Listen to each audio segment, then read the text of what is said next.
Wacana menyandingkan dua mantan gubernur DKI Jakarta, Anies Baswedan dan Basuki Cahayapurnama di Pilkada semakin santer terdengar. Wacana tersebut semakin menyeruak pasca sinyal dukungan PDIP untuk Anies didengungkan oleh Ketua DPP PDIP, Puan Maharani beberapa waktu lalu.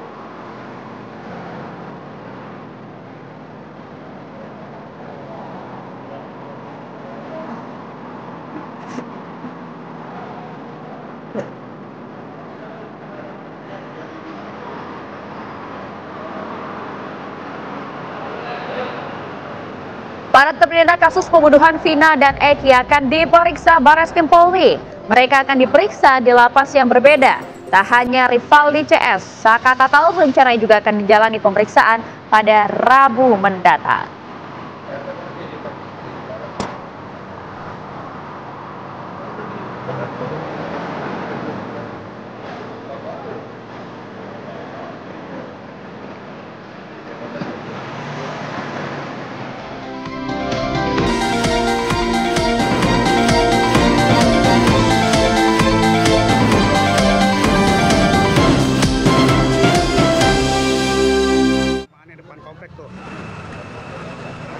Anda menyaksikan Apa Kabar Indonesia Pagi pemirsa. Diduga karena kebocoran gas, dua ruko di Penggilingan Cakung, Jakarta Timur ludes terbakar pada malam hari tadi.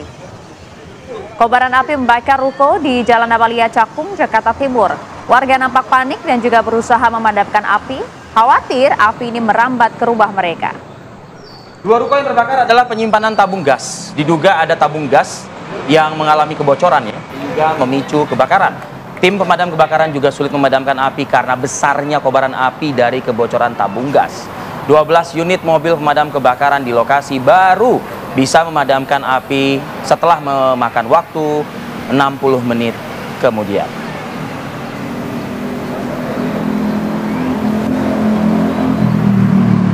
Musibah kebakaran juga kami memantaunya terjadi di Kecamatan Taman Sari, Jakarta Barat, di mana ruko suku cadang mobil di Jalan Keagungan ini ludes terbakar pemirsa. Banyaknya material isi ruko yang dengan mudah terbakar membuat api dengan cepat merambat dari lantai 1 hingga lantai 3 ruko. Kalau kita lihat, api memang berhasil dipadamkan 1 jam kemudian setelah ada 17 unit mobil damkar Jakarta Barat dikerahkan ke lokasi. Jadi bisa kita pastikan dalam musibah kebakaran yang terjadi pada malam hingga dini hari tadi, ada 26 unit mobil pemadam kebakaran yang beroperasi di wilayah Jakarta dengan dua kebakaran ini ya. Kita turut prihatin atas peristiwa ini, semoga tidak terlalu banyak kerugian yang diderita ya terkait dengan musibah kebakaran yang terjadi. Assalamualaikum warahmatullahi wabarakatuh. Waalaikumsalam warahmatullahi wabarakatuh. Hari Fadil. Halo, selamat pagi pemirsa. Apa kabar? Alhamdulillah. Ini jadi TV mana nih? Al Jazeera. Sehat Hari Fadil hari ini ya? Alhamdulillah sehat. Saya sehat? Alhamdulillah sehat. Semoga pemirsa di rumah juga dalam kondisi yang itu sehat walafiat. Harapan kita juga. Hari Senin nih, Vi. Hari Senin. Itu dia. Harus semangat. Harus semangat. Totalitas gitu, Vi. Tapi begini, ya? tadi dua tema utama sudah kita siapin ya. Ini seru nih temanya nih, bicara soal Jakarta, bisa bicara soal rematch. Sebetulnya sih belum tentu rematch ya. Belum tentu rematch. Tapi kalau misalnya mau duet pun juga kayaknya ada yang nggak ngaku menghubungi dan dihubungi. Dan ini dia, mungkin karena belum pasti ya kan, karena masih wacana. Nanti kita akan lihat betulkah kemudian akan ada rekonsiliasi Ahok dan juga Anies Baswedan di Jakarta.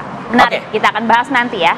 Tapi kita hadirkan dulu informasi berikut ini pemirsa. Ada aksi pencurian peralatan pengeras suara atau mixer milik masjid di Kabupaten Lamandau, Kalimantan Tengah yang berhasil kepergok oleh warga. Sayangnya dua pelaku justru mengancam warga menggunakan senjata tajam hingga kabur dan menabrak pagar masjid hingga videonya kemudian viral di jagat media sosial. Jadi kalau dilihat nih ya, detik-detiknya seperti ini ya, ya. Ya, ini detik-detik pada saat aksi pemirsa, pelaku pencurian ini beraksi melarikan diri menggunakan mobil sedan, bahkan hingga menabrak pagar masjid di Kecamatan Sematu Jaya di Kabupaten Lamandau pada Jumat sore kemarin. Jadi sebelum melarikan diri, memang salah satu pelaku ini justru sempat mengancam juga warga menggunakan senjata tajam jenis samurai. Lantaran ia kepergok saat mencuri sebuah mixer. Ketahuan kepergok mencuri, kok malah galakan pencurinya? Itu dia. Itu dia ya. Tapi ya dengan kesigapan warga juga ya. Jadi berhasillah diamankan, berikut dengan barang bukti ya, oleh jajaran kepolisian setempat.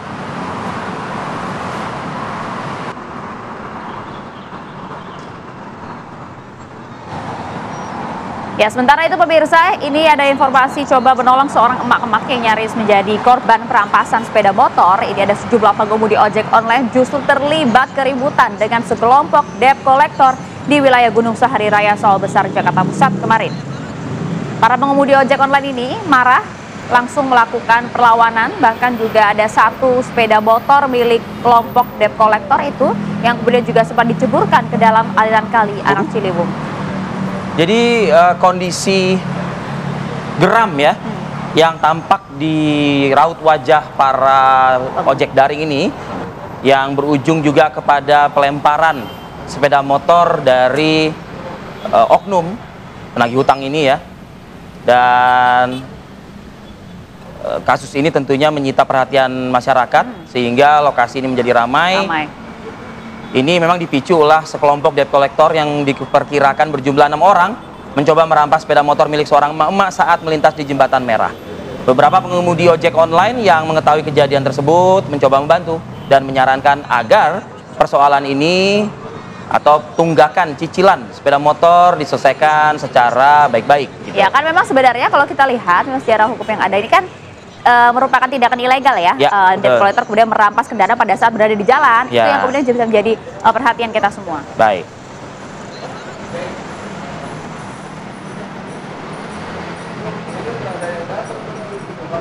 Baik, pemirsa, kita lanjutkan lagi informasi. Ada viral video amatir di mana pria menendang seorang wanita ya di bagian intimnya di pinggir kolam renang hingga jatuh pingsan. Korban ini mengalami pendarahan pada organ intimnya akibat kejadian yang viral di jagat media sosial. Jadi ada video amatir yang tentu juga pemirsa sudah menerima juga ya di ponsel-ponselnya.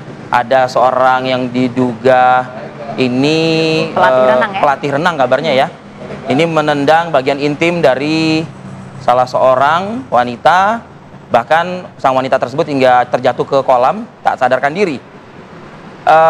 Ini video ini menggambarkan yang tidak mau mengalah ya. Jadi sang pria ini tidak mau mengalah meski sudah dicoba dilerai oleh warga yang kebetulan ada juga di kolam renang tersebut. Ya, memang informasinya, jadi pria ini terus mendatangi korban dan juga terus menendang dan akhirnya mengenai organ intim korban hingga kemudian pingsan dan bahkan masuk ke dalam kolam. Dan keributan ini memang sebenarnya pemirsa dipicu saat guru olahraga bernama Asliani Siregar ini sedang mengajar muridnya berenang. Kemudian korban atau sang wanita ini melihat pria itu menurunkan anak didiknya di batu loncatan kolam. Korban pun mendatangi pria itu dan kemudian juga sempat mempertanyakan kepada anak tersebut. Pelaku bukannya mengalah, malah justru marah-marah dan melakukan aksi tersebut hingga membuat sang wanita atau korban tersebut jatuh pingsan dan masuk ke dalam kolam. Videonya mungkin Anda bisa lihat di layar kaca, namun kami samarkan pada saat aksi kekerasan terjadi. Kasus ini sudah ditangani oleh aparat Polres Asahan, Sumatera Utara, yang akan segera menindaklanjuti aksi kekerasan terhadap perempuan ini.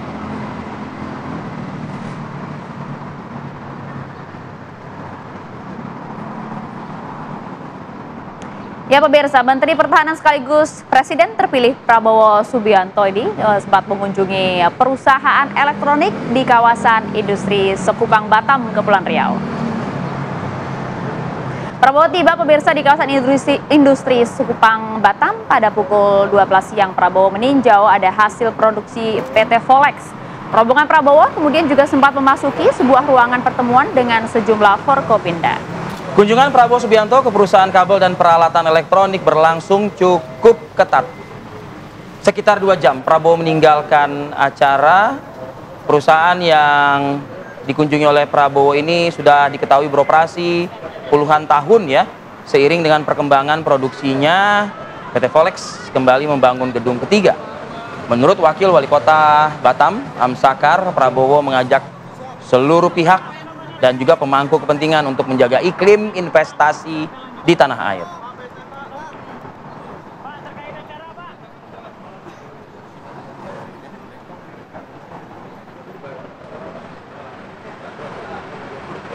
Kita beralih ke pesta olahraga dunia Olimpiade Paris 2024. Maria Assegaf. Ada kabar gembira apa, Arif? Kabar gembira datang dari bulu tangkis. Indonesia akhirnya meraih medali pertamanya di pesta olahraga dunia, dan diketahui Gregoria Mariska Tunjung ini berhasil menyabet perunggu meski takluk di semifinal melawan An Seyong. Salah banget kalau aku happy gitu dengan penderitaan orang lain, dengan misalnya ini bisa dibilang musibah untuk Marin gitu banget ini. Kayaknya kalau ada orang yang bisa baca, aku yang nggak ada, maksudnya aku bersyukur gitu mas dengan medalinya, tapi bukan happy gitu. Kelihatannya Marin tidak melanjutkan, tapi lebih baik kita tunggu official statementnya karena kita tidak mendahului. Akan saja apabila Georgie mendapatkan perunggu, itu adalah prestasi, dan di mata masyarakat Indonesia ini adalah perjuangan sebagai contoh yang inspiratif. Pemirsa, apa kabar Indonesia Pagi? Jeda dulu ya, saat lagi kami akan hadirkan informasi yang viral di media sosial. Ada seorang mahasiswi di Pekanbaru yang menabrak seorang wanita, diketahui dalam kondisi yang mabuk, bahkan juga di bawah pengaruh narkotika. Saat lagi untuk Anda.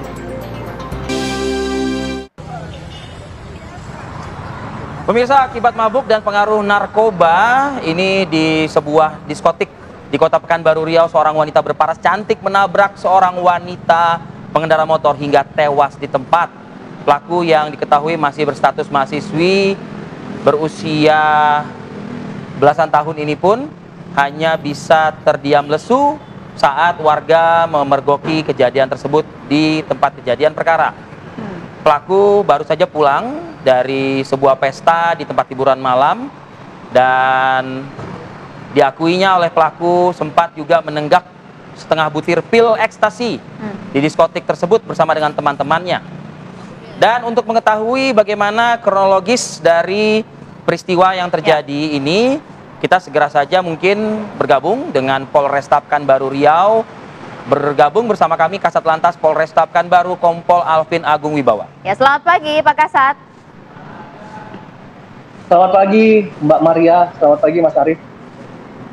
Ya, informasi ini kan yang tadi dibacakan oleh rekan kami Arif Hadi sempat viral media sosial karena sempat menghilangkan satu nyawa Pak di lokasi. Ini kronologi kejadian sebenarnya seperti apa Pak Alvin?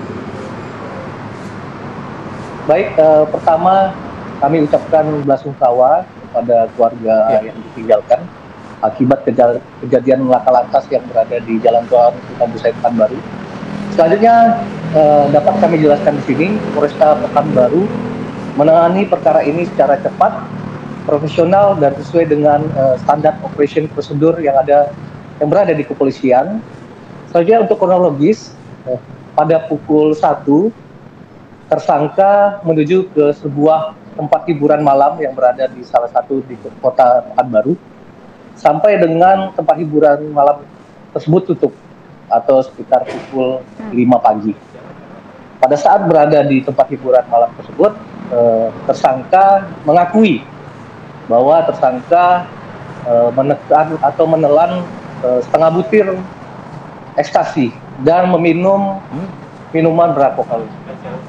Selanjutnya pada pukul sekitar 5.15 sampai dengan 5.30, tersangka menuju ke rumah dari tempat hiburan malam tersebut, dan pada saat berada di Jalan Tuan Sultan Busai, tersangka ini dengan kecepatan sekitar 100 km per jam menabrak bagian belakang sepeda motor Vega yang dikendarai oleh korban atau saudari RN. Pada saat tersangka menabrak karena kecepatan penuh, itu kendaraan korban sempat terseret sekitar 50 meter. Kemudian tersangka ini masih jalan terus sampai dengan persimpangan atau di ujung jalan, tepatnya di persimpangan Mall SKA. Tersangka ini disusul oleh seorang Gojek, kemudian memberitahukan bahwa tersangka barusan menabrak, kemudian tersangka kembali ke TKP. Oke. Demikian kronologi singkat. Ya, Pak Alvin, kalau untuk background dari pelaku ini betul masih mahasiswa? Betul, background dari pelaku ini merupakan mahasiswi di salah satu universitas yang berada di Kota Pekanbaru. Ya, keberadaan Fakultas orang tua Psikologi. apakah menetap bersama dengan tersangka? Karena agak nggak wajar begitu ya kalau misalnya pulang pagi seperti ini gitu. Jadi menurut hasil pemeriksaan yang bersangkutan ini untuk orang tuanya tinggal di salah satu kabupaten di Rokan Hulu yang berada di wilayah Riau, jadi terpisah. Yang tersangka ini sudah sekitar 4 tahun di Pekanbaru, setahunnya kuliah, yang 3 tahun lagi masih kita dalami kegiatan dari tersangka. Oke. Ya, Pak Alvin, ini kan diketahui betul ya Pak ya, disampaikan bahwa dalam pengaruh alkohol dan juga sempat menenggak juga ekstraksi setengah butir. Ini memang merupakan pertama kali atau seperti apa Pak?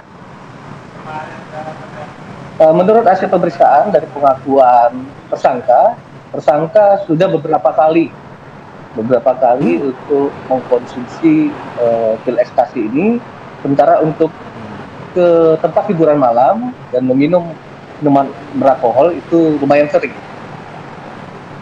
Oke. Konstruksi hukum Pak, mengingat ini kan ada laka lantas yang berujung juga dengan kematian, Baik. lalu juga ada pengkonsumsian narkoba. Baik. Konstruksi hukumnya seperti apa Pak? Baik. Untuk pasal yang kita terapkan adalah pasal 311 ayat 5 dan ayat 1, junto pasal 310 ayat 4 Undang-Undang Nomor 22 tahun 2009 dengan Ancaman hukumannya, Pak? Maksimal 12 tahun dan denda 20 juta. Oke. Untuk ke narkoba ini sudahkah dikoordinasikan dengan unit narkoba juga gitu Pak? Baik, kami telah berkoordinasi dengan Satuan Narkoba Polresta Pekanbaru, dan untuk masalah narkobanya saat ini sedang didalami oleh Satuan Narkoba Polresta Pekanbaru. Baik. Sedang di dalam dan juga dikembangkan ya. Tentu ini juga akan menjerat sang pelaku juga. Terima kasih Kompol Alvin Akuwibawa, Kasat Lantas Polresta Pekanbaru atas informasinya di Apa Kabar Indonesia Pagi. Selamat pagi Pak. Selamat bertugas Pak. Selamat pagi. Baik pemirsa, kita jeda dulu sejenak. Nanti di segmen berikutnya, nah ini kita coba akan dalami ya. Apakah benar ada WhatsApp yang dikirimkan, komunikasi yang dijalin begitu dengan intens? Dan apakah betul ini akan berduet di Pilkada Jakarta? Nah, nanti kita tanyakan ya, nanti kita akan bahas usai jeda saat lagi dalam diskusi Apa Kabar Indonesia Pagi. Pemirsa. Bahaya nih. Kembali lagi di Apa Kabar Indonesia Pagi pemirsa. Mabes Polri telah membentuk tim khusus atau tim pencari fakta untuk penyelidikan kasus kematian Vina dan Eki di Cirebon, Jawa Barat. Menurut tim kuasa hukum Liga Akbar, sebanyak 27 orang teman dari almarhum Eki telah diperiksa oleh tim sus. Tim khusus yang dibentuk Kapolri ini telah memiliki kronologi lengkap terkait dengan kasus kematian Vina dan Eki di Cirebon, Jawa Barat. Menurut kuasa hukum Liga Akbar, Yudi Alamsyah, sekitar 1 bulan lebih tim khusus dari Mabes Polri memeriksa sejumlah teman almarhum Eki seperti Liga Akbar serta Widi dan Mega. Tim juga telah mengamankan sejumlah bukti terbaru. Ya, ada Yudi Alamsyah yang juga berharap dengan dibentuknya tim khusus ini, kemudian kasus pembunuhan Vina dan Eki bisa segera terungkap dengan berbagai fakta-fakta yang dihadirkan.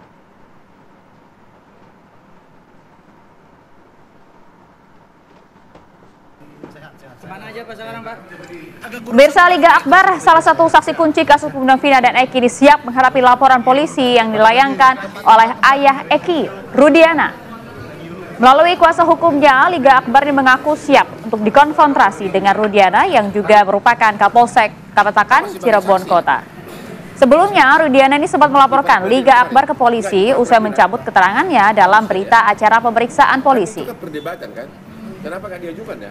Dan kalau kita lihat, Liga Akbar sempat mengaku telah memberi keterangan palsu karena ketika itu sempat berada di bawah tekanan penyidik. Kuasa hukum dari Liga Akbar, pemirsa, ini juga mendesak agar 2 penyidik Polri yang memeriksa Liga Akbar di Polres Cirebon Kota tahun 2016 lalu itu juga kemudian harus diperiksa oleh Propam untuk mengklarifikasi pernyataannya.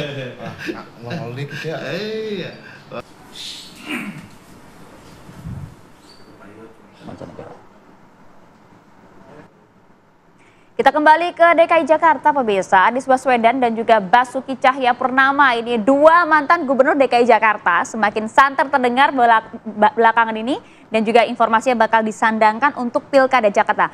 Wacananya begitu, Wacananya ya kan? begitu. Meski keduanya memang sempat berseteru di masa lalu, duet Anies Ahok diprediksi akan menjadi pasangan tangguh menghadapi pasangan pilihan Partai Naungan Kim. Benarkah demikian?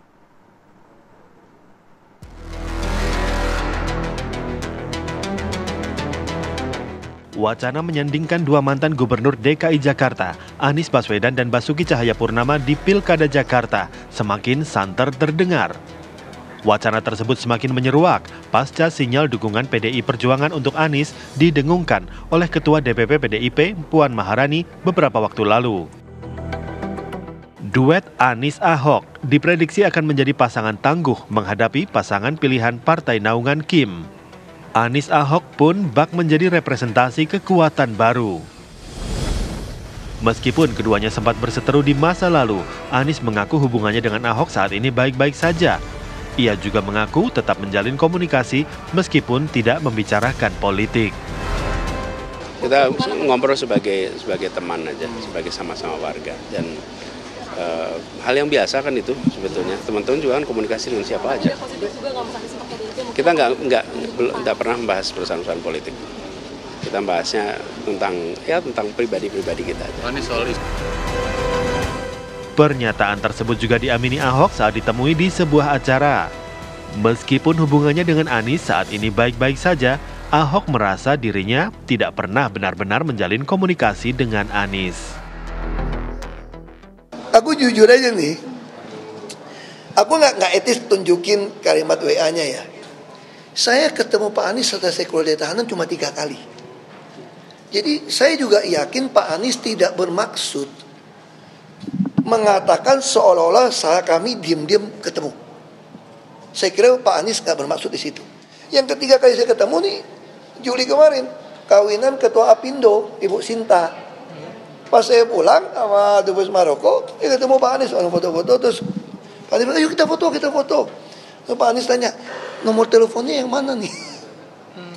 Ya, terus saya kasih nomor ke Pak Anies, dia catat. Lalu waktu saya pulang saya terima WA, tes Anies. Ya, terus saya bilang, ya terima kasih Pak, udah nomor. Terima kasih, waktu kita kompak-kompak, kita kumpul nih. Ya Pak, siap. Itu aja nih. Sampai hari ini nggak ada WA apapun. Lantas mungkinkah Anies Ahok rela berekonsiliasi demi bersanding di Pilkada Jakarta? Tim TV One mengabarkan.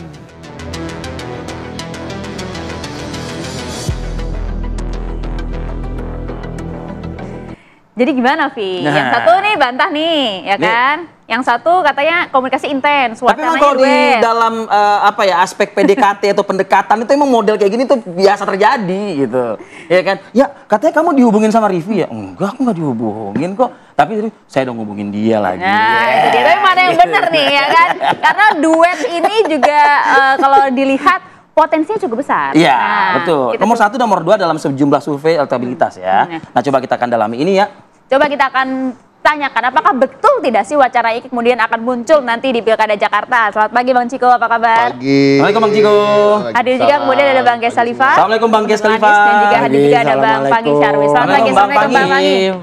Pak Maria, Bang Arif Fadil. Oke, langsung saja sama ke Bang Ciko lah ini. Bang Ciko, rame nih Bang, tapi Ahok bantah. Jadi sebenarnya gimana sih Bang? Komunikasi sudah cukup intens belum? Dia kan komunikasi, 3 kali itu banyak loh.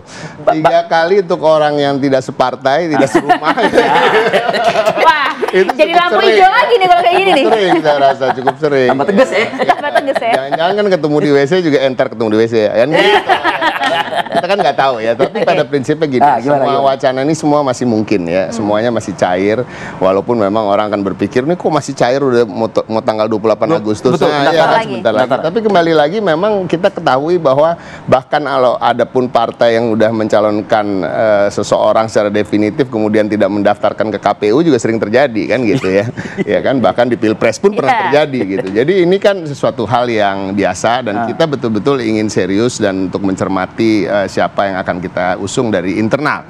Jadi rumus matinya satu dulu internal, nih, bahwa akan ada kader dari internal yang kita usung, baik itu sebagai cagup atau sebagai cawagup. Nah kan itu. Kalau sebagai cawagup kan artinya ada kemungkinan kerjasama dengan Anies Baswedan dan partai yang sudah mengusung yang bersangkutan. Tapi kalau sebagai cagup artinya kan kita juga harus bekerja sama secara politik dengan partai-partai lain. Nah ini semua kita buka, jalur komunikasi tetap terbuka. Tentu Ahok ini kita cukup prioritaskan karena secara elektabilitas juga sangat baik, jelas, ya kan, modalnya jelas. Dan kalau kita lihat bagi warga Jakarta ini kan penting ya, karena kan Jakarta ini aspirasinya begitu beragam, masyarakatnya heterogen, problemnya juga banyak banget, ya kan, tantangan kedepannya apalagi karena akan berubah menjadi DKJ, daerah khusus Jakarta. Nah yang kita mau hindari kan jangan sampai ada gerakan-gerakan yang menginginkan adanya kota kosong, melawan kota kosong.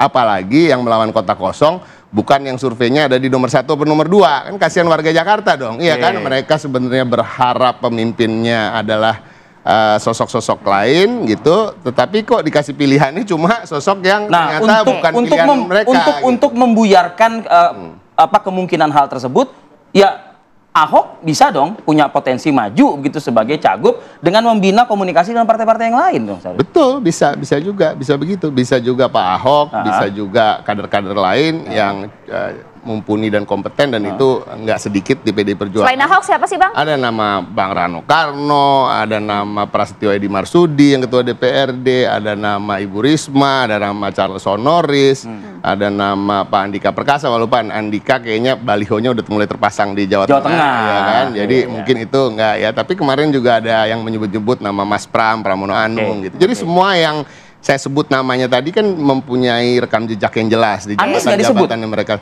Loh ini kan kita bicara internal. Oh internal, oke. Nah dengan Aniesnya memang tokoh dari eksternal yang paling sering disebut ya hanya nama Pak Anies, jujur aja.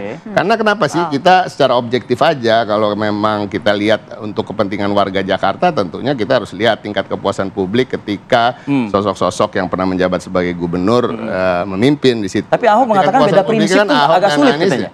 Ya, memang banyak hal yang juga harus jadi pertimbangan. Makanya kan ini kita sampai sekarang bermenit-menit barusan gue ngomong nih nggak firm nih ya kan. Karena memang harus ada sesuatu, ada hal-hal yang mesti dipertemukan. Satu ya kan, tentunya kita akan mendengarkan aspirasi dari arus bawah. Arus bawah ini kan masyarakat pendukung PDI Perjuangan, akar rumput, PAC ya kan, DPC, anak ranting dan lain-lain. Nah ini kita harus mendengar dulu apakah sisa-sisa dari luka yang terjadi di 2017 itu masih terasa apa enggak, ya kan? Atau kita mau move on, atau memang kita melihat adversary atau kompetitor kita di kala itu juga akan move on dari politisasi agama, dari hal-hal yang sifatnya primordialisme dan lain-lain. Kalau identitas dan lain-lain pasti akan bisa ketemu. Karena kenapa? Karena permasalahan Jakarta begitu kompleks, nggak ada salahnya untuk kita membina persatuan dengan berbagai pihak. Gitu. Oke, masih mengarah ke sana tapi sebagian besar begitu. Bang Ges, rekonsiliasi nih Bang. Dengan? PDIP. Nggak pernah musuh. Tidak pernah ada masalah ya. Jadi, Bang Ges bilang sekarang nggak pernah ada masalah loh. Menarik nih Bang Ges ada masalah dan Bang Ges nggak pernah ada masalah ya, bener ya? Ya kalau secara hubungan apa segala macam. Pak Anies itu dengan Bu Mega sangat baik sekali ya. Latar belakangnya, jadi kalau disebut rekonsiliasi, apa yang direkonsiliasi? Tapi kalau kita dengar tadi penjelasan dari Bang Ciko, kayaknya prinsipnya ini sangat sulit ya kayaknya kalau misalnya mau. Ahok kan juga menyatakan seperti itu. Iya. Ya itu kan rekonsiliasi dengan siapa? Kalau dengan PDIP nggak ada masalah, jadi nggak bisa disebut rekonsiliasi. Ya bisa jadi, karena kan dua-duanya pernah berkontestasi. Ya. Dan menurut saya problem terbesar sekarang ini kita bicara itu bukan apakah Anies dengan Ahok ya. Karena Anies dengan Ahok itu kan ada aturan yang tidak bisa disandingkan. Karena Ahok pernah menjadi gubernur, tidak bisa menjadi wakil gubernur di daerah yang sama. Secara aturan begitu. Jadi yang bisa adalah berkontestasi. Dan itu menurut saya baik-baik aja karena warga akan memilih siapa yang terbaik di antara para calon-calon gubernur yang pernah memimpin Jakarta. Beda halnya kalau dengan sosoknya Kaisang. Maka aturan yang akan mengikuti dia. Kalau Ahok ini dibatasi oleh aturan. Saja, guys. Ya kan kondisinya kan sudah fakta kan. Baik Mahkamah Konstitusi maupun Mahkamah Agung kan Semangatnya begitu. sama sebetulnya ya antara Bang Ges dengan Bang Ciko ya kayaknya. Semangatnya sama. Semangatnya sama, yang kita semangatnya Cuman kok ketika Ahok ditanya wartawan kok jawabannya kayak sinis gitu loh kayaknya gitu. Ya itu problemnya Ahok lah, kita nggak bisa bicarakan tentang itu. Buat saya yang problem sekarang itu adalah apakah iya Anies bisa maju. Walaupun sudah digadang-gadang sama ini PKS sudah deklarasi, Nasdem sudah deklarasi walaupun di gedungnya kemarin ya, juga termasuk PKB. Tapi apakah iya? Emang ada yang mengganggu Bang Ges? Ada operasi jahat. Apa itu buktinya Bang? Ya untuk menggagalkan Anies mencalonkan mendapatkan tiket. Tapi kan sebetulnya mudah lah, cuman butuh 4 kursi kok buat Anies maju gitu. Iya, buat kita mudah. Tapi buat para pemimpin partai yang kita harapkan keteguhannya, ini tidak mudah ke depannya. Oke. Karena kalau bahasanya pengamat itu operasi senyap. Oh, senyap. Nah, kalau bahasa saya itu operasi jahat. Kenapa operasi jahat? Karena dengan demikian kita sebagai warga tidak punya hak untuk mendapatkan calon-calon terbaik yang kita inginkan. Jadi ada kemungkinan nanti bisa dijelaskan sama pengamat kita satu ini apa yang terjadi saat ini gitu. Oke, artinya berarti bisa disimpulkan hingga saat ini masih belum pasti nih Anies akan maju atau tidak di Pilkada Jakarta. Semua kandidat masih dalam kondisi kayak gitu. Walaupun semangat warga untuk mencalonkan Anies itu tinggi. Dan itu otentik ya di kelurahan-kelurahan, di RW-RW meminta Anies maju kembali. Kenapa? Karena ada masalah KJP Plus yang bermasalah, ada masalah KJMU, ada masalah Kampung Bayam, ada banyak hal gitu loh. Ada Jaklingko yang tidak diteruskan penambahan jalurnya, ada macam-macam hal. Itu aspirasi yang diserap ya. Betul demikian Bang Pangi. Usai jeda pra berikut ya, kita jeda dulu, kami akan kembali saat lagi telepon bersama kami di Apa Kabar Indonesia Pagi. Tahan dulu Bang. Saya nggak tahu, saya kira Mas Ganjar udah menjawab ya. Secara prinsip Partai PDI Perjuangan itu kayak saya gitu kan, kalau mau bisnis mesti ada pakai nurani. Kalau mau berpolitik ada prinsip. Nah saya kira secara prinsip sulit PDI Perjuangan untuk mendukung seorang Pak Anies. Secara prinsip ya. Alasannya? Nah saya nggak tahu. Itu Anda mesti lihat. Kita lihat aja dulu. Kalau tiba-tiba dukung, gue nggak tahu juga kan. Orang politik kan.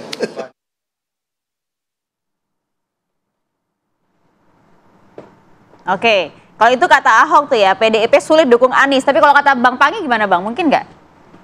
Ya, sulit atau tidak ya persamaan kepentingan aja. Titik persamaan kepentingan itu dalam politik kan mutual understanding, saling membutuhkan. Maka apa yang disampaikan Bang Ges, mungkin nggak Anies berlayar atau nggak mungkin berlayar gitu. Apa ada operasi jahat tadi, ada operasi senyap dan seterusnya. Tapi menurut saya kemungkinan PDIP itu menjadi penyelamat untuk tidak terjadinya kotak kosong. Karena memang ada desain sekarang ini yang kita sangat sulit memahami logika. Menu yang disajikan ke masyarakat tuh pilihan terbatas. Hanya satu menu misalnya. Kemudian dipilih kotak kosong. Artinya kompetensi kapasitas tidak sesuai dengan selera jeroan masyarakat. Karena partai yang sudah menseleksi, mendesain, men-setting bahwa ini loh pasangannya cuma satu gitu. Nah, bukan tidak mungkin juga Pak Anies gagal berlayar kalau harapan kita memang ada PDIP juga di situ. Karena ada titik persamaan kepentingan. Buat nutup yang 4 kursi itu kan? Ya, menutup itu. Karena apa? Karena PDIP kan mengatakan tokoh eksternalnya ada cuma Pak Anies sekarang kan. Internalnya banyak tadi yang Ketua DPP pun juga menyebutkan hal yang sama. Nah, artinya menurut saya apa yang disampaikan Pak Ahok nggak mungkin PDIP mendukung Pak Anies ya. Tetapi kalau konteksnya nanti memang daripada kotak kosong, karena kan partai PDIP selama ini setahu saya itu kan demokrasi itu menjadi trayek perjuangan beliau. Jadi bukan soal hanya ideologi atau persamaan kepentingan atau basis programatik atau personalisasi kandidat. Ini adalah soal nggak mungkin dihadapkan masyarakat Jakarta hanya satu pilihan gitu. Nah di saat yang lain tidak dapat perahu, nggak bisa maju. Nah itu yang kemudian ada kemungkinan Pak Anies diusung oleh PDIP. Di situ ada titik persamaan kepentingan yang saya cermati. Maka apa yang diragukan Bang Ges tadi bahwa jangan-jangan ini perahu nggak berlayar nih, bagaimana mau sampai tujuan, berlayar aja enggak. Nah mungkin PDIP lah yang akan memberikan keselamatan itu untuk memastikan Pak Anies bisa berlayar. Kalau PDIP mengatakan gini, tenang Bung, Saya akan membawa Anda berlayar. Kan begitu keren tuh ya. Iya kan? Gitu kan? Mungkin terjadi nggak tuh kalau dilihat dari segi prinsip antar keduanya? Kesampingkan prinsip itu gitu. Iya, artinya kan koalisi selama ini kan basisnya kan ideologi lah, spektrum ideologi. Kemudian irisan pemilih memang beda juga kan selama ini. Misalnya Pak Ahok itu kuat di utara ya, kemudian barat. Pak Anies kuat di timur ya, di selatan. Itu kan juga jelas. Tetapi kan kemungkinan Pak Anies positioning sebagai wakilnya Pak Ahok, wakilnya Pak Anies, kan titiknya susah juga membaca itu sekarang gitu. Akan yang pernah jadi gubernur di DKI Jakarta tiba-tiba berpasangan dengan Pak Anies dan Pak Ahok jadi wakilnya Pak Anies. Itu yang kan logikanya agak sulit juga untuk menemukan titik itu. Nah, apakah ada nama lain yang akan disodorkan oleh PDIP dalam kondisi yang deadlock itu? Nah, yang kedua adalah memang kalau kita konteksnya jangankan PDIP ya, Jawa Barat saja, itu di luar ekspektasi kita kan. Bahwa Ridwan Kamil fix bahwa memang lawan tangguh yang berani melawan Pak Anies di Jakarta hanya Ridwan Kamil. Kemudian Ridwan Kamil harus berjudi bertaruh di Jakarta yang bukan basis pemilih beliau. Tetapi karena ini perintah partai, bisa saja ketika memang Deddy Mulyadi fix sudah didukung oleh Jawa Barat, Golkar Jawa Barat, kemungkinan ya memang Yusuf Hamka tadi yang Jakarta yang mau digeser nggak jadi. Akhirnya ditaruhlah kemudian Ridwan Kamil untuk berkontestasi meskipun dengan putus kata partai kemarin tuh kita tanya tuh. Ya, tapi ini menarik. Pasangan ini akan head to head ketika Anies dengan Pak Ahok atau Anies dengan siapapun berpasangan dengan Ridwan Kamil dengan Kaisang misalnya. Kalau memang fix di Jawa Tengah itu Irjen Lutfi Irjen Lutfi ya, bahwa dia fix didukung oleh Gerindra dan tidak berubah peta di sana. Kemungkinan Kaisang nggak akan maju di Jawa Tengah, ya artinya ditarik ke Jakarta berpasangan dengan Ridwan Kamil. Ini kan pasangan yang cukup tangguh juga dan tidak sembarangan juga menurut saya. Tapi dari segi elektabilitas kan ya belum memadai dong, ya kan? Memang belum memadai, tetapi trennya kan kita nggak tahu ke depannya. Apakah ini akan menjadi lawan tangguh yang sebanding melawan Pak Anies, atau ini memang cukup ini sama-sama putra terbaik. Ridwan Kamil adalah pernah jadi kepala daerah, Kaisang adalah dari koalisi rezimnya Pak Jokowi yang didukung oleh pengaruh Pak Jokowi dan kepuasan Pak Jokowi punya efek untuk kenaikan elektabilitas. Nah, ketika ada dua pasangan ini, menurut saya kita sudah cukup bahagia juga untuk Jakarta gitu. Ada pilihan yang dihadapkan antara Anies dengan Ridwan Kamil, yang pasangannya juga misalnya tadi Ridwan Kamil dengan Kaisang, kemudian Anies dengan siapa gitu. Nah, ini justru itu lebih baik menurut saya ketimbang memang tidak ada lawan gitu, kotak kosong tadi. Jadi kita sebagai prinsip prinsipal demokrasi memang kotak kosong itu sangat miris ya, itu terjadi. Jadi saya pikir demokrasi itu akan diselamatkan oleh PDIP dalam konteks itu. Untuk supaya tidak ada lawan kosong. Karena memang nggak ada lawan yang bahaya di situ. Tapi sebelum itu dijawab oleh Bang Jeko, saya ingin ke Bang Ges terlebih dahulu. Bang Ges, Anda pakai jaket Persija kan? Artinya kalau bicara soal yang dari Jawa Barat mau berlaga di Jakarta, Bang, modal 3,9 juta aja udah di jaket Anda loh saat ini gitu. Dengan total pemilih 8 juta sekian ya Bang ya, kalau nggak salah ya, di Jakarta ini. Ini bukan hal yang berat dong ya menghadapi seorang mantan pemimpin Jawa Barat di Jakarta dong. Ya, kalau soal Persija saya dulunya MBFA ya. Jadi saya anak bola di Jakarta, klubnya MBFA yang banyak terus direkrut ke Persija gitu. Jadi bagian dari masa lalu lah. Dan jadi benar-benar menunjukkan kita memang paham Jakarta dalam konteks itu. Yang kedua, saya kepada yang dikatakan tadi bahwa Ridwan Kamil di satu sisi dengan Kaisang, di sini ada Anies Baswedan kan begitu. Itu spekulatif. Kalau Ridwan Kamil maju ke Jakarta, besar kemungkinan sudah ada operasi bahwa Anies tidak bisa maju. Nggak mungkin head to head, Bang? Nggak bisa maju. Itu Ridwan Kamil dimajukan ke Jakarta, itu berarti sudah yakin bahwa partai-partai yang mendukung Anies tidak ada garansi tidak memberikan tiket kepada Anies, gitu kan garansinya dari awal-awal begitu. Bukan justru malah menambah giroh partai-partai itu untuk melawan. Seharusnya kita berharap semoga para ketua partai punya keteguhan. Saya lontarkan itu punya keteguhan hati untuk mau menyerap aspirasi warga. Itu yang kita inginkan. Partai sebagaimana fungsinya menyerap aspirasi warga dan memberikan kandidat terbaik untuk berkontestasi di Pilkada Jakarta. Itu yang kita harapkan. Itu ngomong ke sebelah nih Bang sebenarnya Bang. Iya, kalau Ciko itu mengalami hal yang sama sebenarnya. Jadi harusnya girohnya udah muncul ya. Harusnya girohnya udah muncul. Orang Bangges ngomongin PKS, PKB, Nasdem, udah gitu terbuka aja ya kan, nggak ngomongin PDI Perjuangan. Kita berharap semacam itu. Kita berharap semacam itu, gitu. Bahwa demokrasi berjalan dengan sehat. Ada pilihan di antara kandidat terbaik bagi warga. Hariannya banyak. Bukan sesuatu yang diputuskan oleh elit, lalu kita menerima dengan apa Tapi adanya. gini loh Bang Ges, masa pagi ini Bang Ges langsung kecil hati begitu? Ada PDI Perjuangan loh yang masih... Saya tidak kecil hati, saya tidak kecil hati, saya membaca apa yang terjadi. Kalau kecil hati sih nggak ada datang kemari. Iya. Berarti Bang, tapi narasi Anda Bang. Sorry. Kan dari tadi bilang PDI Perjuangan bisa menyelamatkan, ada PDI Perjuangan. Tapi kan harus kita dengerin Bang Ges. Ini sekarang Anies ada kemungkinan sama sekali nggak ada yang kosong tuh. Jadi kalaupun PDI Perjuangan sendirian nggak akan jadi juga kan? Ya itu loh maksudnya. Loh Anda juga kecil hati juga gitu melihatnya? Loh enggak kecil hati. Saya hanya kalau PDIP sendiri nggak bisa. Pertanyaan-pertanyaan seakan-akan PDI Perjuangan bisa menyelamatkan. Sementara apa yang disampaikan Bang Hes ada kemungkinan Anies pun sekarang PKS pun ada kemungkinan tidak akan mendukung. Artinya seorang diri PDI Nah kalaupun PDI ke situ kan tetap kurang. Gini, kita nggak usah mendahului lah. PKS kan sudah yakin dia bikin baleho besar di kantor DPP-nya. Aman kata dia gitu. Jakarta aman. Mudah-mudahan. Kita berharap, harapan kita PKS, PKB, Nasdem, PDIP semua berada dalam jalur demokrasi yang sesungguhnya. Kita berharap. Nah jika itu berada jalur itu menghadapi rival nanti yang konon disebut dari Jawa Ridwan Barat. Kamil nggak masuk Jakarta, Bos. Udah paten berarti gitu Bang. operasi senyap itu sudah berjalan karena Ridwan Kamil udah pasti out di Jakarta. Berarti Anies nggak maju, itu menurut kesimpulannya. Apalagi hasil surveinya cuma 10%. Kan tadi kan saya bilang. Kita pakai logika aja. Bukankah kalau bisa-bisanya ada satu orang yang hasil surveinya sedikit, itu nanti akan kalau dia berani maju artinya ada upaya-upaya untuk melawan kota kosong atau melawan calon boneka ya kan dari independen dan itu yang tadi saya. Tapi bukannya sejarah Jakarta ini agak beda, agak lain di Jakarta ini. Mereka yang surveinya juga tidak terlalu tinggi dan lain sebagainya berpotensi kok menang malah Bang Pangi. Ya memang Ridwan Kamil kan berjudi bertaruh di Jakarta, nggak mudah. Ini kan bukan wilayah ya, demografi beliau belum paham juga kan.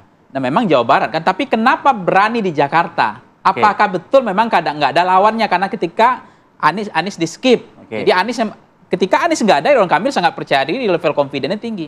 Atau sebaliknya bagi Ridwan Kamil mau ada Anies mau nggak ada Anies udah tabrak gitu maju. Jadi nggak ada masalah juga. Jadi ada kemungkinan iya bisa enggak loh Bang Ges. Potensi yang kedua mungkin terjadi.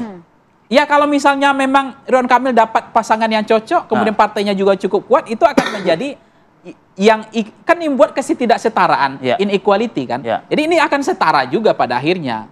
Nah artinya kan juga ada banyak mengatakan Pak Anies belum posisi aman. Walau memang persis posisi hari ini elektabilitas Pak Anies kan lebih baik dibanding yang lain. Approval rating juga baik. Itu hitungannya gimana itu? Tapi kan dinamika ini ke depan ketika memang dua ini maju itu baik untuk demokrasi karena varian menu yang disiapkan ke masyarakat tidak pilihan terbatas. Ya, itu untuk masyarakat, untuk partai bagaimana Bang? Artinya partai tolong selamatkan pilihan rakyat. Dengan artinya Pak Anies dan Pak Ridwan Kamil biarlah bertarung fair aja. Bagaimana PDI Perjuangan? Jangan di skip keluar dari gelanggang. Bertarung dalam saja. Bagaimana PDI Perjuangan memfollow up itu? Artinya suara rakyat dari grassroots ini. Benar, suara rakyat dari grassroots. Tadi kan saya sampaikan kalau kita berkaca dari hasil survei yang ada ya dari berbagai lembaga ya, dari Bank Kompas bahkan lembaga-lembaga lain, itu kan selalu antara Anies, Ahok di nomor 1 dan nomor 2. Baru nomor 3-nya Ridwan Kamil dan terpautnya cukup jauh. Gitu. Jadi artinya tadi memang harapan kita kan maunya kalau itu baiknya Anies dan Ahok maju bahkan berkontestasi satu sama lain dan ini ada masalah tadi bahwa tarung gagasan dan betul-betul saya bisa melihat bahwa ada gagasan-gagasan berbeda yang sama-sama baik dan dirasakan oleh warga loh. Ya selama mereka memimpin buktinya apa? Tingkat kepuasan publiknya Ahok memimpin tinggi, Anies memimpin cukup tinggi. Jadi artinya ini betul-betul akan menjadi pertarungan gagasan yang jelas. Kalau kita bicara soal Pak Ridwan Kamil misalnya, dia kan membangun di Jawa Barat selama ini, walaupun dianggap sukses, tapi kan daerah yang cukup berbeda ya gitu ya. Jadi ini suatu hal yang sebenarnya nggak apple to apple gitu, ya kan. Tapi jangan sampai, nah maka itu dari itu, jangan sampai ada pemaksaan bahwa ini tadi teorinya Bang Ges itu juga cukup masuk akal gitu. Segitu PD-nya masuk Jakarta, artinya udah ada operasi untuk tidak membuat yang dua calon itu Anies maupun Ahok itu bisa maju kan gitu. Iya kan? Nah ini jangan. Ya, makanya tadi tapi kalau misalnya, kalau misalnya sudah ada sinyal seperti itu, ya PDIP Perjuangan bisa dong melawan itu gitu. Bisa dong, bisa. Bisa. Tergerak nggak tapi bisa. Dikesampingkan dulu prinsip-prinsip itu. Dikesampingkan dulu prinsip-prinsip itu. Prinsip itu nggak bisa dikesampingkan. Gini, bagaimana caranya prinsip tidak dikesampingkan, tapi kita tetap bisa melawan. Nah itu yang sedang kita cari. Itu. Formula itu yang sedang kita cari. Tapi kembali lagi kita tidak menutup kemungkinan kau bergabung dengan Pak Anies, nggak menutup kemungkinan itu jangan selalu ditekan belakang. Nggak menutup, tapi kembali lagi di internal kami juga ingin memunculkan nama kader yang betul-betul pas gitu. Baik itu untuk bertarung melawan Pak Anies maupun RK atau berpasangan dengan salah satu dari mereka misalnya gitu ya. Tetapi kan hampir tidak mungkin karena kan ada pihak-pihak tentunya juga nggak pingin kita bergabung ke Kim misalnya, ya kan gitu ya. Jadi kita juga sebenarnya juga merasa kalau memang di situ ada sosok Presiden Jokowi gitu, keinginannya juga kita nggak agak-agak males juga gitu kan. Bahaya nih.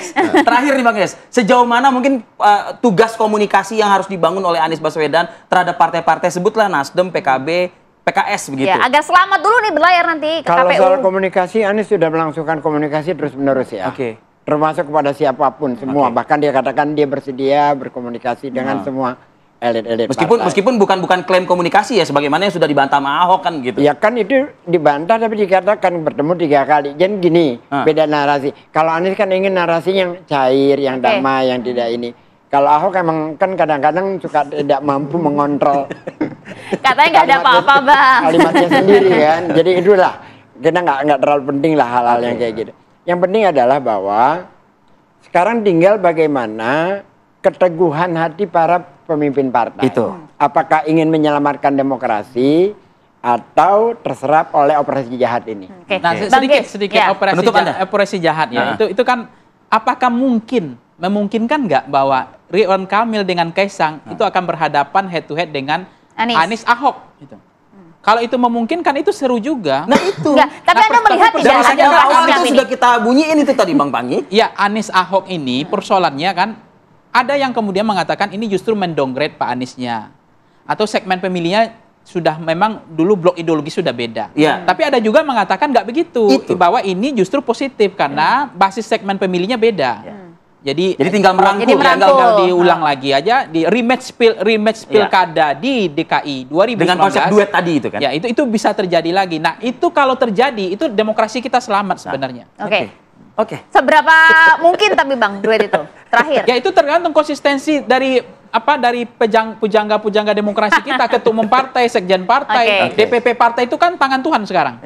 Dia yang akan memberikan menu sajian yang terbaik kepada masyarakat. Kita kan hanya deliberatif, memilih seleksi yang menu yang disediakan. Kayak kita di rumah makan yang ada itu yang kita pilih. Gak mungkin kita minta yang di luar yang ada menunya gitu. Nah menu itulah yang hari ini penuh kehati-hatian. Dan kita tunggu, karena biasanya mendekati waktu pendaftaran ini semua bisa terjadi, Arif Fadil. Kita akan lihat nanti menu-menu apa yang disajikan. Terima kasih Bang Pangi, Bang Ges, terima kasih. Bang Ges, terima kasih. Bang Ciko, terima kasih banyak. Terima kasih. Kami kembali saat lagi pemirsa, tetap bersama kami. Ya, Anda kembali di Apa Kabar Indonesia Pagi. Pemirsa, ada informasi di mana Istana mengundang para mantan presiden untuk hadir dalam upacara peringatan kemerdekaan Republik Indonesia di Ibu Kota Negara. Sekjen PD Perjuangan Hasto Kristianto menyatakan telah menerima undangan untuk Presiden kelima RI Megawati Soekarno Putri. Presiden Joko Widodo akan memimpin upacara peringatan detik-detik proklamasi pada peringatan Hari Ulang Tahun Kemerdekaan ke-79 RI pada 17 Agustus 2024. Upacara nantinya akan digelar di halaman Istana Negara di Ibu Kota Nusantara, Kalimantan Timur. Menteri Sekretaris Negara Pratikno menyatakan para presiden terdahulu diundang untuk hadir dalam upacara di IKN. Sementara itu, Sekjen PD Perjuangan Hasto Kristianto menyatakan sudah menerima undangan untuk Presiden kelima RI, yaitu adalah Ketua Umum PD Perjuangan Megawati Soekarno Putri. Upacara detik-detik proklamasi kemerdekaan akan dilaksanakan di 2 lokasi yang berbeda, yaitu di halaman Istana Negara IKN dan di Istana Merdeka Jakarta.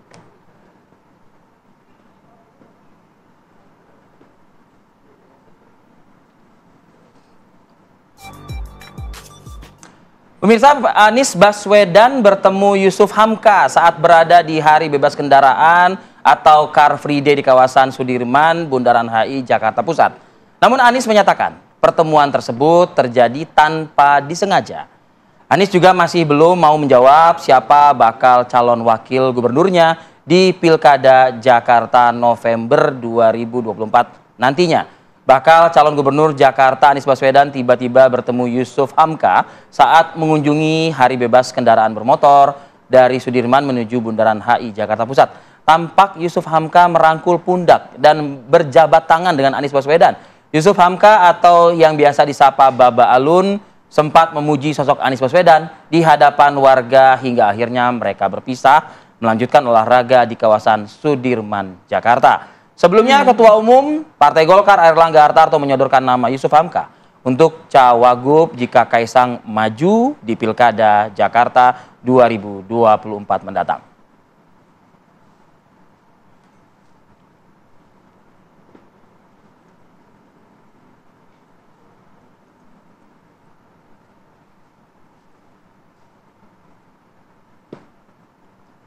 Ya pemirsa, kalau tadi kita berbicara soal Pilkada Jakarta, yang menarik juga adalah Pilkada Sumatera Utara, Arif Fadil ya. Jadi hingga kini pemirsa, lawan Bobi Nasution di Pilkada Sumatera Utara masih belum juga terlihat.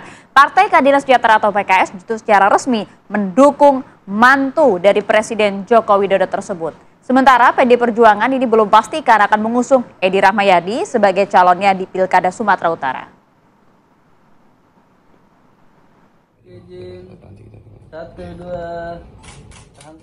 Partai Keadilan Sejahtera atau PKS resmi mengusung Bobi Nasution di Pilgub Sumut 2024 setelah Presiden PKS Ahmad Saiku secara resmi menyerahkan surat rekomendasi ke pasangan bakal calon gubernur dan bakal calon wakil gubernur Sumatera Utara, Bobi Nasution dan Surya. Dengan rekomendasi dari PKS, semakin bertambah dukungan terhadap Bobi Nasution pada ajang kontestasi pilkada mendatang, yang sebelumnya sudah didukung oleh Koalisi Indonesia Maju serta Nasdem dan PKB. Menanggapi dukungan dari PKS, Bobi Nasution menyebut PKS memiliki kesamaan pandangan dengan dirinya. Kita komunikasi dengan PKS, kita sampaikan pandangan kita terhadap Sumatera Utara. Alhamdulillah pandangan dari kami, dari saya dan seluruh tim untuk Sumatera Utara ini sejalan juga dengan pandangan PKS. Sementara itu, Sekjen PDIP Hasto Kristianto menegaskan partainya akan segera menentukan sikap di pilkada baik di tingkat provinsi, kabupaten, dan kota, termasuk di Sumatera Utara. Pernyataan Hasto disampaikan saat menghadiri konsolidasi persiapan pemenangan pilkada serentak, khususnya di Provinsi Riau. Dalam acara ini juga dihadiri mantan Gubernur Sumatera Utara Edi Rahmayadi yang digadang-gadang dipersiapkan untuk melawan mantu Presiden di Pilkada Sumatera Utara. Pak Edi Rahmayadi hadir di sini. Apakah sinyal memang sudah kita putuskan untuk ya, beliau kan juga hadir di acara perkawinan anak dari Mas Suryadi. Nah, beliau rupanya membaca sejarah perjuangan pilih perjuangan sehingga Mas Suryadi Kusna ini yang menjadi bagian dari tokoh perjuangan partai itu beliau datang. Pak, di Sumut sendiri PDIP menyiapkan siapa, Pak? PDIP sendiri menyiapkan apa di Sumut untuk melawan mantu Presiden, Pak? Yang lain nanti ditanya. Hingga kini PDIP masih terus melihat perkembangan politik dan aspirasi suara arus bawah untuk menentukan siapa calon yang akan diusung PDIP. Tim TV One mengabarkan.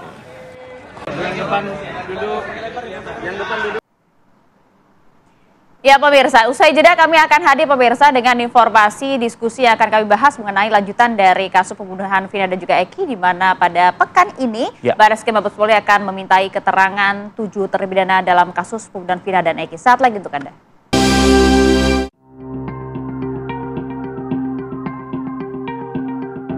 Hari ini 4 dari 7 terpidana kasus pembunuhan Vina dan Eki akan menjalani pemeriksaan oleh penyidik Barreskrim Polri. Rivaldi, Eka Sandi, Hadi, dan Supriyanto akan diperiksa di Lapas Kelas 1 Cirebon, Jawa Barat. Keempatnya diperiksa terkait kasus perkembangan terkini pembunuhan Vina dan Eki pasca dibebaskannya Peggy Setiawan dan diajukannya PK oleh Saka Tatal.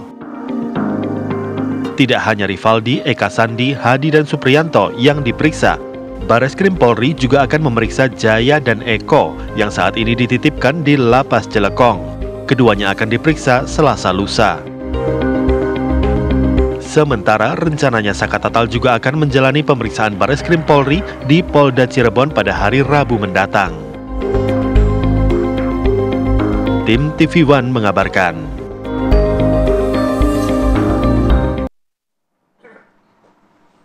Ya, selain 7 terpidana, Saka Tatal pun juga mantan terpidana juga akan juga dimintai keterangan ya oleh tim khusus bentukan dari Mabes Polri ini perihal perkara kasus Eki dan Vina ini juga ya. Nah, bersama kita pagi ini sudah hadir kuasa hukum dari Saka Tatal, ada Bang Edwin Partogi. Selamat pagi, Bang Edwin. Selamat pagi. Bang. Juga ada Pak Irjen Purnawirawan Arianto Sutadi. Selamat pagi, Pak. Selamat pagi. Waalaikumsalam. Selamat pagi. Dan juga ada pakar hukum pidana dari Universitas Tarumanegara Jakarta, Bang Heri Firmansyah. Selamat pagi, Bang Heri. Selamat pagi. Assalamualaikum warahmatullahi wabarakatuh. Oke. Ya, kita coba akan lihat ini kan sebenarnya kasusnya panjang, bahkan saat ini Bareskrim Mabes Polri juga sedang mendalami terkait dengan keterangan palsu begitu ya. Saka Tatal betul akan diminta keterangan pada hari Rabu, Bang Edwin? Betul, memang sudah ada surat undangan ya untuk datang ke Bareskrim. Oh, ke Jakarta berarti? Ke Jakarta. Oke. Ya, tapi tentu juga ya sebaiknya juga kalau memang sudah datang ke Jakarta difasilitasi lah. Ya, karena difasilitasi ya? Kan orangnya di Cirebon, ya kan, kecuali penyidiknya yang ke Cirebon. Oke, layaknya seperti yang hari ini ya dilakukan ya. Iya. Oke, apa yang dipersiapkan oleh Saka Tatal mungkin ya terkait dengan upaya penyidik ini ya untuk mengolah keterangan gitu? Ya, saya rasa nggak ada yang dipersiapkan secara khusus ya.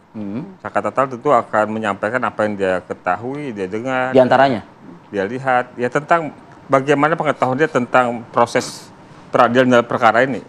Karena kalau ngomong soal peristiwa aja ya Saka Tatal nggak tahu apa-apa. Ya. Tahu-taunya kemudian mereka ditangkap di depan SMP 11, kemudian dibawa ke Polres Kota Cirebon, di ruangan unit narkoba mengalami penyiksaan, dan kemudian dipaksa mengakui peristiwa yang menurut kami nggak ada, ya, pembunuhan dan pemerkosaan tersebut. Dan sampai kemudian di sidang diputus 8 tahun penjara. Karena kan dalam pemeriksaan kali ini kan ada dua hal ya mengenai keterangan palsu dan juga tentang penganiayaan di rutan, betul? Ya, terkait dengan keterangan palsu yang disampaikan oleh pihak pelapor ya terhadap Dede, kemudian Aep, dan termasuk mungkin Rudiana ya. Itu ya menurut kami harus didalami oleh pihak penyidik secara baik, karena memang keterangan itu sudah terpublikasi. Kita sudah sama-sama mendengar keterangan Liga Akbar, ya, bagaimana bahwa keterangan dia ketika di proses peradilan itu bahkan di persidangan adalah keterangan yang diarahkan. Begitu juga dengan Dede yang tidak pernah hadir ketika di persidangan. Dede itu hanya BAP saja dan kemudian tidak pernah dihadirkan.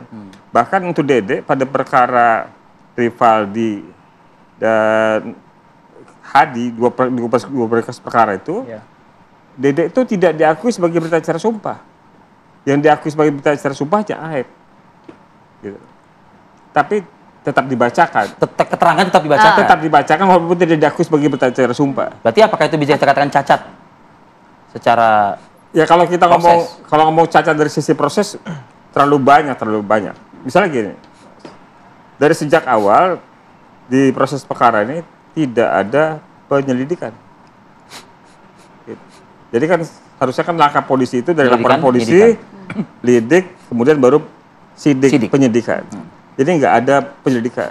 Jadi dari Rudiana kemudian membawa 8 orang itu ke Polres Kota Cirebon, kemudian mengalami penyiksaan, kemudian Rudiana membuat laporan polisi. Sejak laporan polisi diterbitkan, sejak itu juga penyidikan dilakukan. Jadi surat penyidikannya keluar juga, gitu. Nah kemudian masuk ke proses persidangan, Saka Tatal karena anak dan juga karena ditahan, diperiksa lebih dahulu, di sidang lebih dahulu. Padahal dia hanya kalau dalam konteks perkara itu penyertaan, ikut serta. Dia bukan pelaku utama, ya. Jadi kemudian dia diperiksa lebih dahulu. Kemudian putusan Saka Tatal ini menjadi rujukan buat yang dewasa lainnya. Padahal seharusnya yang dewasa dahulu diperiksa. Tapi karena udah kondisinya sudah tidak wajar, tidak normal, dan di dalam tahanan dia terpaksa didahulukan karena juga nyangkut sistem peradilan anak. Ya. Dan yang kemudian ya Saka Tatal terbukti ya 7 lainnya ikut. Artinya Anda berharap juga bahwa untuk hal ini nanti akan didalami oleh penyidik Bareskrim Mabes Polri? Ya seharusnya menjadi bagian yang harus didalami ya. Ini sudah jadi pengetahuan publik. Sudah ada keyakinan Anda nggak ini akan didalami? Atau jangan-jangan akan dilokalisir? Ya. Bukan menuduh loh. Ya, seharusnya ya. Seharusnya didalami bahwa ada proses yang jaga sejak awal. Ya. Kenapa hal itu juga kemudian buat kita heran, pernah ada pernyataan Kadif Humas bahwa nggak ada pelanggaran ditemukan atas Rudiana. Ya. Padahal terang benderang peristiwa ini tidak ada proses lidik, tidak ada, kemudian termasuk juga ketika persidangan, itu Saka Tatal sebagai sebutannya kalau di sistem peradilan anak Saka Tatal, bukan terdakwa. Anak Saka Tatal itu diperiksa lebih dahulu. Sebelum saksi yang lain. Nah. Ya, Pak Arianto, jadi sebenarnya kalau Anda melihat ini kasus sudah kemana-mana, sudah terlalu banyak klaim dan juga pengakuan begitu. Barreskrim Mabes Polri ini harus berperan seperti apa untuk tadi bisa mengungkap hal ini secara fakta. Tapi dijawabnya nanti ya, Pak Arianto ya. Usai jeda, sesaat lagi di Apa Kabar Indonesia Pagi.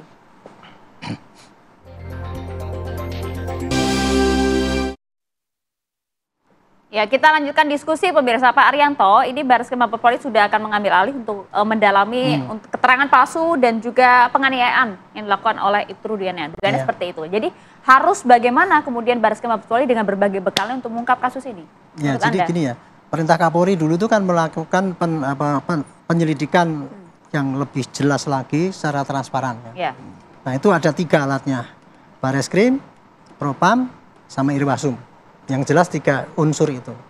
Nah, sekarang kalau Barreskrim tadi kita ditanya apakah mendalami itu ya, itu Barreskrim sekarang mendalami karena ada laporan polisi yang menyatakan bahwa si Rudiana itu sebagai tersangka kan. Ya itulah. Ini yang di follow up gitu maksudnya Pak ya? Ini di follow up. Sekarang yang dikerjakan kalau Barreskrim menjalankan itu, Barreskrim tugasnya kan penyidikan. Jadi begitu ada laporan masuk akan ditindaklanjuti oleh Barreskrim itu sesuai dengan prosedur yang berlaku. Ibtu Rudiana itu dianggap sebagai orang biasa, sebagai terlapor, sama juga yang lain-lain juga. Kalau siapa yang terlapor, situ akan diproses. Sebaliknya kalau Rudiana melaporkan pada keterangan palsu yang disampaikan oleh siapa sih, Saka Tatal, dia pasti nanti akan dipanggil juga itu. Kira-kira begitu. Itu untuk Barreskrimnya ya. Sedangkan kalau untuk Irwasum, saya katakan ya itu koreksi kepada fungsi suatu institusi. Nah sekarang didalami ya. Yang saya dengar kan ada tim khusus. Tim khusus itu sekarang akan mendalami lagi Pak, meriksa dulu lagi penyidik yang dulu tahun 2016 semua dipanggilin semua, termasuk penyidik yang kemarin itu yang Peggy dan sebagainya itu didalami semua. Itu semua direka ulang. Itu sudah terjadi Pak? Sudah. Cuman polisi sudah proses saat ini? Sudah Apa hasilnya? Ya belum kan, belum. Kapolri, saya juga baru tahu kemarin kan ternyata sudah dipanggil semua gitu, tapi hanya polisi tidak, saya udah manggil gini, nggak model gitu. Kenapa tidak dilakukan pemeriksaan silang sih Pak untuk mengkonfirmasi hal itu? Sudah pasti dia nanti pasti akan dikonfrontir tuh antara Rudiana yang melaporkan bahwa juga penyidik pada saat itu. Pasti nanti akan terjadi konfrontasi ya, berita acara konfrontasi. Artinya apa? Kalau keterangan Rudiana begini, keterangan ini begini, nanti ada berita acara konfrontasi, pasti itu ada. Tapi yang jelas saya ulangi lagi ya, sekarang ini ternyata semua yang terlibat di dalam penyidikan yang awal 2016, termasuk juga saksi-saksi itu juga diperiksa ulang kan, dulu kan pernah oleh Polda ya. Polda dalam rangka untuk Peggy gitu. Nah sekarang ini Barreskrim turun ke sana dalam rangka untuk mereka ulang itu. Jadi ini ternyata beda dengan harapan saya. Kalau saya sih waktu itu estimasinya kan itu bisa direka ulang awal-awal apabila PK-nya diterima kan gitu kan, sehingga itu. Tapi ternyata sudah mendalui itu gitu. Jadi nggak usah ngomong-ngomong dengan orang lain, itu akan diteliti betul-betul apa yang terjadi gitu kan. Itu apa untuk yang Irwasum yang yang khusus. Perlu penonaktifan nggak Pak? Mengingat kalau ini lebih cepat itu PK kan penonaktifkan itu kaitannya dengan etika, Propam kan. Orang anggota polisi itu kan dinonaktifkan, dikurung ataupun dimasukkan dalam pendidikan ulang, itu hukuman daripada pelanggaran kode etik, bahkan dipecat. Propamnya ada di dalam tim khusus Pak? Dulu sudah masuk kan dulu kan Propam sudah turun. Hasilnya katanya tidak ada pelanggaran etika. Dulu kan kayak gitu kan. Nah, karena diproses lagi Pak. Sekarang makanya diulang lagi gitu. Kalau dulu Propam mengatakan dulu meriksa itu tidak ada pelanggaran etika, kan nggak mungkin dia akan dipecat sekarang ataupun dinonaktifkan. Itulah alasan kira-kira ya, karena waktu itu Propam turun dan tidak ditemukan pelanggaran etika. Kan untuk membuktikan pelanggaran etika itu juga harus ada pembuktian Pak, tidak hanya seperti saya ya sebagai pejabat, saya di surat kaleng langsung gitu, langsung copot saya. Itu nggak adil karena surat kaleng itu kadang-kadang juga bukan dari timbul orang yang benar, Pak. Kadang-kadang orang yang dulu pernah saya tindak, yaitu karena dia pungli saya tindak, dia bikin surat kaleng saya yang pungli gitu. Itu sering terjadi. Bahkan saya dulu pernah ngalami kayak gitu, Pak. Gitu. Jadi memang harus kalau menentukan tindakan kode etik itu memang harus ada prosedur juga diperiksa oleh Propam itu tadi. Jadi kira-kira mengapa kok kelihatannya jadi kok polisi kok nggak peka gitu ya? Bukan karena itu masalahnya. Ini mungkin ini aja sih sedikit ya, kita pantau dulu Mas Heri ya dengan rekan kami yang ada di Bandung, Jawa Barat, ada Cepi Kurnia. Cepi, ini informasi apa nih yang bisa disampaikan dan agenda apa hari ini? Dan Indonesia TV1 memang benar hari ini agendanya akan dijadwalkan atau direncanakan terkait dengan pemeriksaan terpidana kasus kematian Vina dan Eki pada 2016 silam. Menurut kuasa hukum dari terpidana sendiri memang dikonfirmasi Barreskrim hari ini akan melakukan pemeriksaan terhadap kliennya terpidana yang berada di Rutan Kebonwaru yaitu Eka Sandi, Adi Saputra, Ripaldi, dan Supriyanto sendiri. Rencananya untuk pemeriksaan sendiri akan dilakukan pada pukul 10 pagi ini dan juga nantinya ada beberapa kuasa hukum dari terpidana ini akan juga mendampingi ke Rutan Kebonwaru. Namun sejauh ini memang belum tampak dari kuasa hukum dari terpidana sendiri dan juga belum nampak dari pihak Barreskrim Mabes Polri. Sejauh ini memang untuk pemeriksaan nanti dari informasi yang kami terima nantinya akan ada 2 tempat selain di Rutan Kebonwaru hari ini dan juga esok rencananya akan juga dilakukan pemeriksaan terhadap Eko dan Jaya yaitu berada di Lapas Jelekong Kabupaten Bandung, Jawa Barat.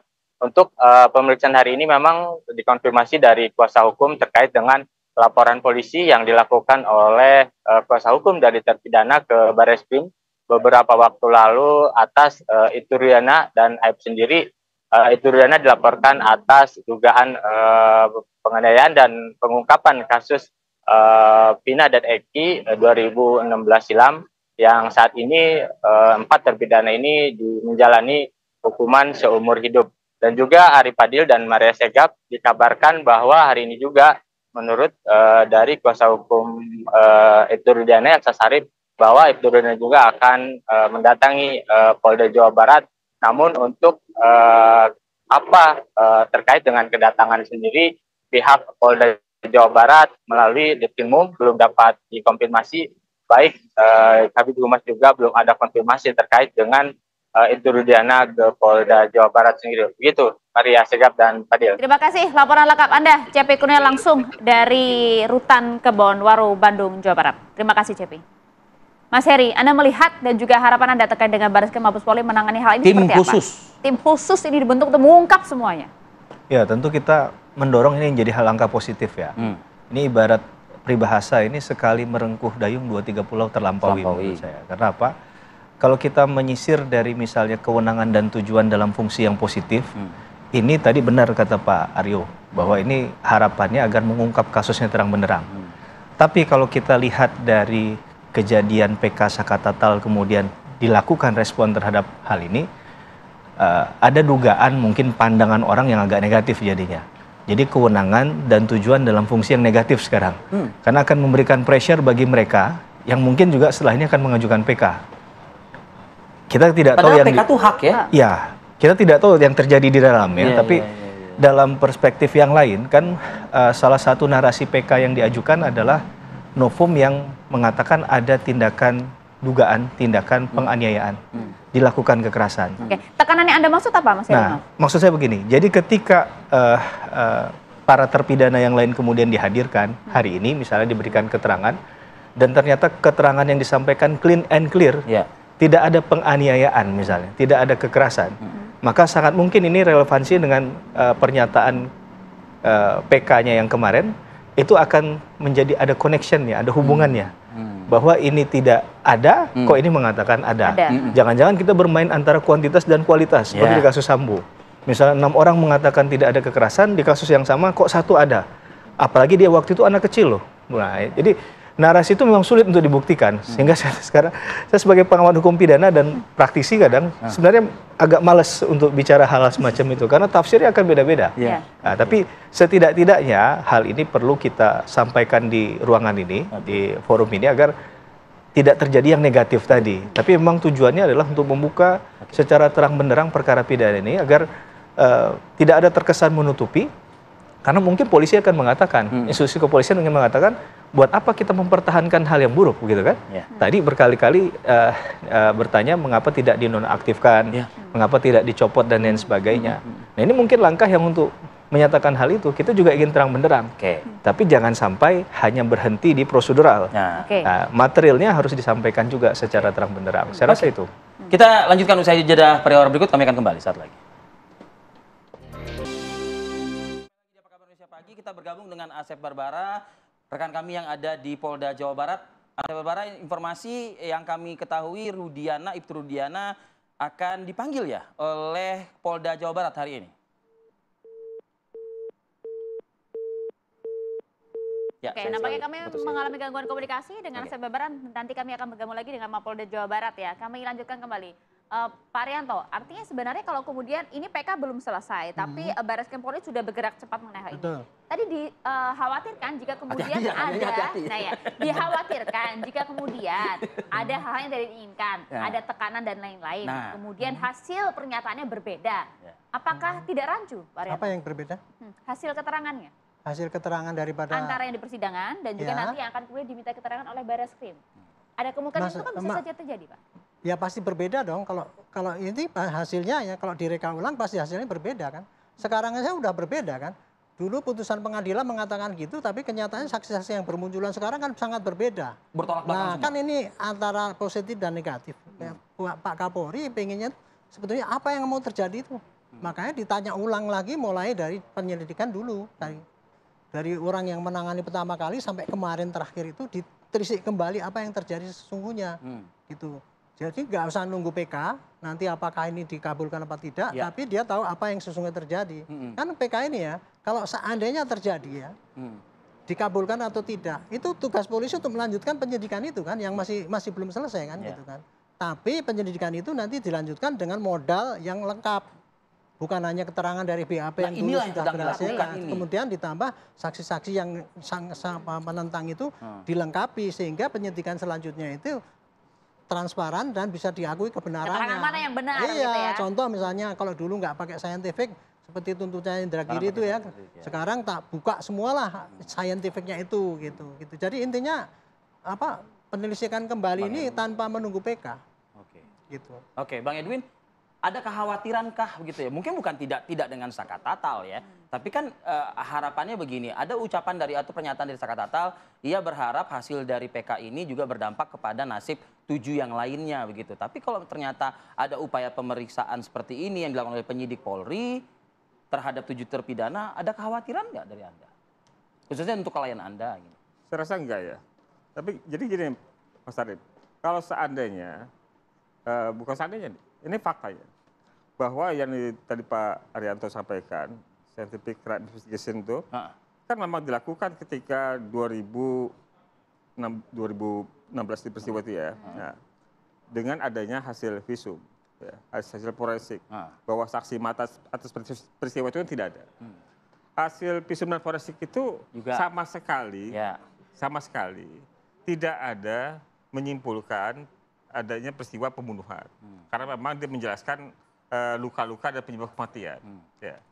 Termasuk ada keterangan dari dokter forensik yang dihadirkan di persidangan, ya, bahwa satu misalnya tidak ada luka akibat senjata tajam. Kemudian ada hal yang menarik dari keterangan dokter itu, bahwa luka trauma tumpul itu biasa dialami korban laka lantas di aspal yang mulus, gitu loh.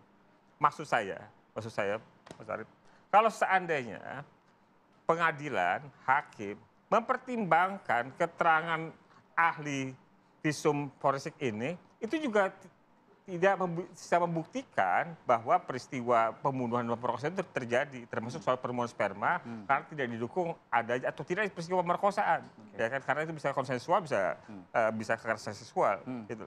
Jadi yang tidak nyambung adalah tidak bersesuaian antara fakta persidangan dengan pertimbangan putusan itu nggak nyambung. Jadi kalau tadi bilang perbedaan-perbedaan itu bukan soal bahwa perkara ini sudah inkrah, tapi membaca fakta persidangannya dari sejak awal sudah bermasalah. Ada kekhawatiran tidak membaca fakta persidangan ini yang saat ini kemudian kasusnya ditangani oleh pihak kepolisian? Khawatir tidak akan ada intervensi dan lain-lain? Saya rasa kita nggak perlu khawatir kalau Kapolri masih dengan komitmen yang sama ketika 20 Januari 2021 ketika Kapolri di hadapan DPR ya menyampaikan agenda-agenda kepolisian untuk sama-sama jabatannya. Penuntasan ini ya. Termasuk juga mengedepankan rasa keadilan masyarakat gitu. Nah, saat ini kan kita melihat ya bahwa dari apa yang mengemuka bagaimana dari ayah dari Eki ya, yang kemudian mendorong peristiwa ini menjadi ada dan kemudian menjadi perkara pidana. Ini kan bagai duri dan daging, ya. Persoalannya kecil, tetapi kemudian menggerogoti. Gitu. Seharusnya dicabut aja. Ini kan yang mau diungkap. Ngapain menjadi beban Polri? Gitu. Ya, tapi kan tidak serta-merta bisa mencabut itu. Ini yang sedang dilakukan oleh tim khusus ini kan, Bang. Ya, tapi juga lambat. Lambat ya. Lambat, Mas Heri. Saya malah ingin kita fokus kasus ini ya. PK Sakatatal tinggal menunggu hasil saja karena sudah diserahkan ke MA. Tapi apakah nanti ada substansi pertanyaan yang akan kemudian ditanyakan kepada mereka yang dipanggil hari ini berkaitan dengan Sakatatal, terkait peran, terkait dengan posisi pada saat terjadi tindak pidana. Nah, kalaulah bahkan juga keberadaannya pada saat itu kalau 6 orang itu kemudian menyatakan ternyata Sakatatal ada hubungan dengan tindakan pidana kemarin. Ya berarti ini berkaitan lagi dengan PK yang kemarin kan? Nah, jadi ini yang perlu kita lihat adalah substansi nanti dari pertanyaan itu, apakah memang salah satunya berfokus ke sana, walaupun mungkin fokus pertanyaannya tidak tajam ke sana ya. Saya membayangkan itu, tapi bisa Anda ceritakan kembali misalnya kemarin itu seperti apa peran dan apa yang terjadi yang Anda ketahui kan begitu. Mungkin nggak akhirnya menuju ke sana, walaupun tadi kalimatnya tidak tajam, tidak langsung konkret menyatakan demikian, tapi bisa saja itu mengalir pertanyaan itu dijelaskan oleh para terpidana. Nah, kalau sampai itu yang terjadi dan itu disampaikan nanti ke publik ya kita harus siap-siap kan. Edwin Partogi siap-siap ya. Terutama Bang Edwin, kita nggak punya urusan dalam kasus ini. Kita hanya menyaksikan saja. Ya, kita hanya menyampaikan yang benar menurut apa yang kita pelajari saja. Itu dia. Kita akan tunggu nanti bagaimanakah hasil dari pemeriksaan dari Barreskrim Mabes Polri ini untuk bisa mengungkap semuanya. Itu harapan kita semua Pak Arianto ya. Terima kasih banyak Pak Arianto. Terima kasih Bapak sudah berkenan hadir di studio kami. Apa kabar Indonesia Pagi? Salam sehat selalu. Dan ini juga sekaligus menjadi akhir persamaan kita di Apa Kabar Indonesia Pagi. Jangan beranjak dulu dari tempat Anda karena program Kabar Utama Pagi sesaat lagi bersama dengan rekan kami Hijul Akbar ya. Saya Maria Segaf. Arif Fadil pamit undur diri. Terima kasih. Sampai jumpa.